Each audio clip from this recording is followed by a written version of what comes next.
हरे कृष्णा।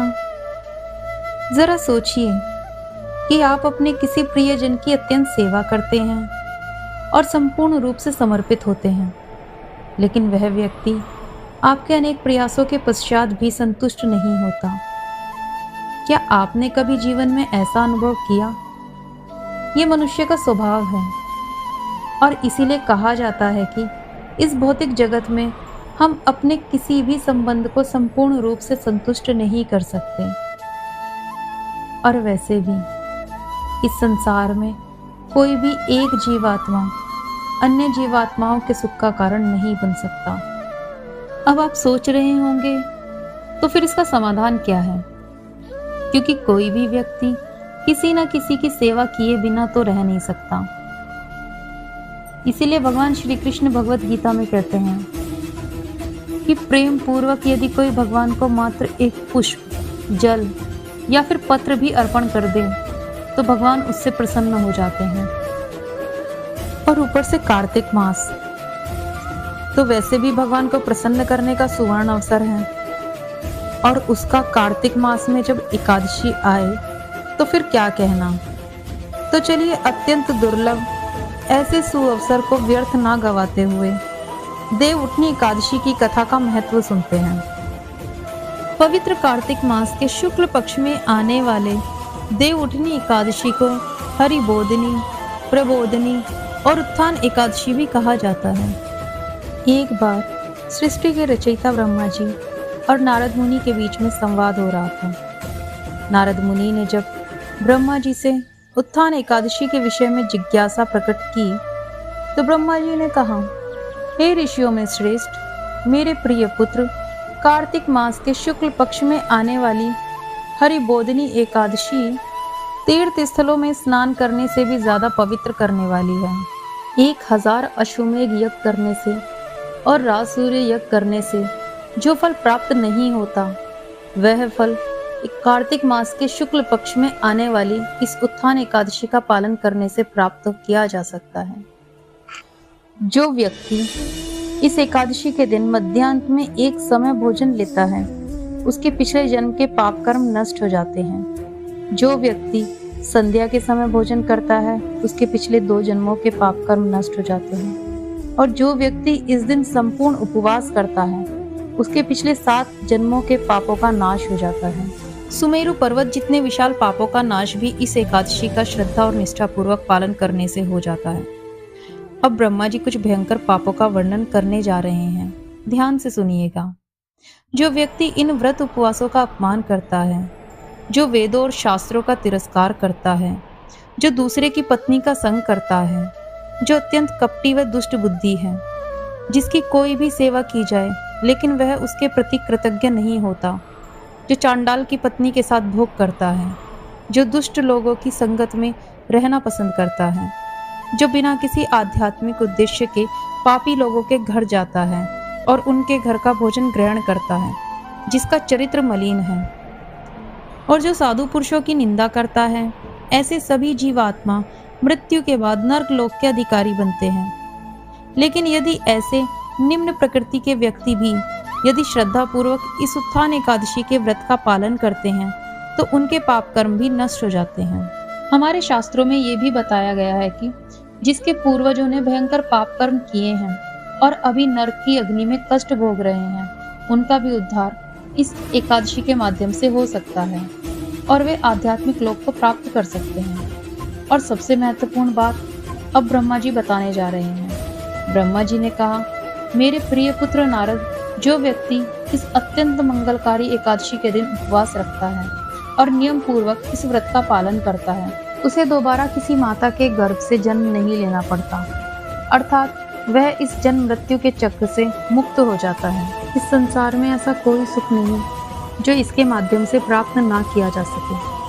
और आपको जानकर आश्चर्य होगा कि जो व्यक्ति कार्तिक मास की इस एकादशी के दिन भगवान के पवित्र नामों का जाप करता है, उसे 7 दीपों को दान देने का पूर्ण फल प्राप्त होता है। उत्थान एकादशी का महत्व सुनने के बाद नारद मुनि ने ब्रह्मा जी से पूछा कि हे परमपिता, इस अत्यंत पवित्र एकादशी व्रत का पालन करने की विधि क्या है? कृपया इसे विस्तार पूर्वक बताइए। इस प्रश्न का उत्तर देते हुए ब्रह्मा जी ने कहा कि जो व्यक्ति इस एकादशी व्रत का पालन करता है उसे प्रातः ब्रह्म मुहूर्त में उठ जाना चाहिए। उसके पश्चात यदि संभव हो तो पवित्र नदी या सरोवर में स्नान इत्यादि नित्य कर्मों से निवृत्त होकर स्वच्छ वस्त्र धारण करने चाहिए और भगवान केशव की पूजा करनी चाहिए और इस प्रकार प्रार्थना करनी चाहिए, हे पूर्ण पुरुषोत्तम केशव, मैं इस परम कल्याणकारी और आपको अत्यंत प्रिय एकादशी का उपवास करने का संकल्प लेता हूँ। हे कमल नयन, आप ही मेरे एकमात्र आश्रय स्थान हैं। कृपया मुझे अपने चरण कमलों में स्थान दें। इस प्रकार प्रार्थना व समस्त संकल्प करने के बाद व्यक्ति को संपूर्ण दिन के दौरान उपवास करना चाहिए। इस प्रकार प्रार्थना व संकल्प करने के बाद व्यक्ति को संपूर्ण दिन के दौरान उपवास करना चाहिए और भगवान के पवित्र नामों का जाप, कथा व कीर्तन करना चाहिए।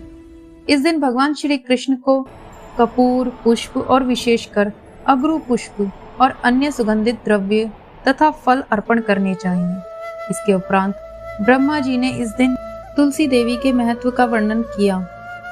उन्होंने कहा, जो व्यक्ति इस एकादशी के दिन तुलसी महारानी का दर्शन करता है, स्पर्श करता है, उनका ध्यान करता है, उनके आविर्भाव की कथा सुनता है, उनको प्रणाम करता है, उनकी कृपा याचना करता है, उनकी पूजा करता है, उन्हें उगाता है, उन्हें जल अर्पण करता है, वह निश्चित रूप से श्री हरि के धाम में वास करता है।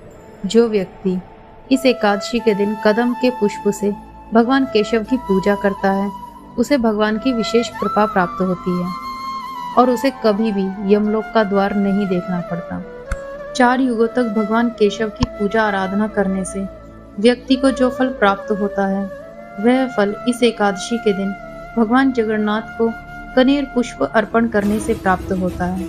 जो व्यक्ति इस दिन भगवान श्री कृष्ण को तुलसी दल अर्पण करता है उसे 1 करोड़ गायों का दान देने का पुण्य फल प्राप्त होता है। इस प्रकार भगवान श्री हरि शास्त्रों के अनुसार सेवा और नाम जप करने के पश्चात व्यक्ति को अगले दिन प्रातः ब्रह्म मुहूर्त में उठ जाना चाहिए। नित्य कर्मों से निवृत्त होकर भगवान के नाम का जप करना चाहिए और भगवान की भक्ति में सेवा करनी चाहिए। उसके पश्चात पारण करने से पूर्व व्यक्ति को सुयोग्य ब्राह्मण को भोजन कराना चाहिए और यथाशक्ति दान देना चाहिए। दही और मधु का भी दान दे सकते हैं। यदि किसी व्यक्ति ने अपने गुरु या पुरोहित की आज्ञा लिए बिना ही व्रत किया है या किसी पत्नी ने अपने पति की आज्ञा लिए बिना इस व्रत का पालन किया है तो उन्हें ब्राह्मण को बैल दान में देना चाहिए। जिस व्यक्ति ने एकादशी के दिन घी का त्याग करके उपवास किया है उसे अगले दिन दूध का दान देना चाहिए। जिसने अन्न का त्याग किया है उसे चावल का दान देना चाहिए। जिसने पत्तों पर भोजन करके उपवास किया है उसे 1 पात्र भरकर घी का दान देना चाहिए। जिसने मौन रहकर व्रत किया उसे दान में घंटी देनी चाहिए। जिसने तिल का त्याग किया है उसे स्वर्ण का दान देना चाहिए। यदि कोई व्यक्ति इन सभी सामग्रियों का दान नहीं दे सकता तो उसे केवल मधुर शब्दों से ब्राह्मणों का सत्कार करना चाहिए और यथाशक्ति उन्हें भोजन प्रसाद देना चाहिए। इस प्रकार ब्राह्मण की सेवा के पश्चात व्यक्ति को उनकी आज्ञा से भोजन प्रसाद ग्रहण करना चाहिए। कार्तिक मास की इस एकादशी के साथ ही चातुर्मास का अंत भी होता है और भगवान 4 मास की अपनी योग निद्रा से जागते हैं। इसलिए इस एकादशी को देव उठनी एकादशी भी कहा जाता है। जिस व्यक्ति ने संपूर्ण चातुर्मास का पालन किया है उन्होंने इन 4 मासों के दौरान जिस वस्तु का त्याग किया था उसी वस्तु को दान में देकर उद्यापन करना चाहिए। पद्म पुराण के कार्तिक महात्म्य अध्याय में इस संदर्भ में एक अत्यंत रोचक कथा आती है। एक बार भगवान विष्णु के मंदिर में एक मूषक रहता था। वह प्रतिदिन भगवान को अर्पित दीप के बुझ जाने के पश्चात उसमें बचे घी का भोजन किया करता था। अब एक बार क्या हुआ, उसे बहुत भूख लगी थी, अतः उसने दीपक के बुझने का इंतजार नहीं किया। भूख लगने के कारण उसने दीपक की बाती को खाना शुरू कर दिया। अब इससे यह हुआ कि जलती हुई बाती उसके दांतों में फंस गई और उसे आग लगने लगी। अग्नि के कारण वह मूषक भगवान के विग्रह के समक्ष उछलने लगा और इस प्रकार अग्नि में जल जाने से उसकी मृत्यु हो गई। और यह समय कार्तिक मास का था।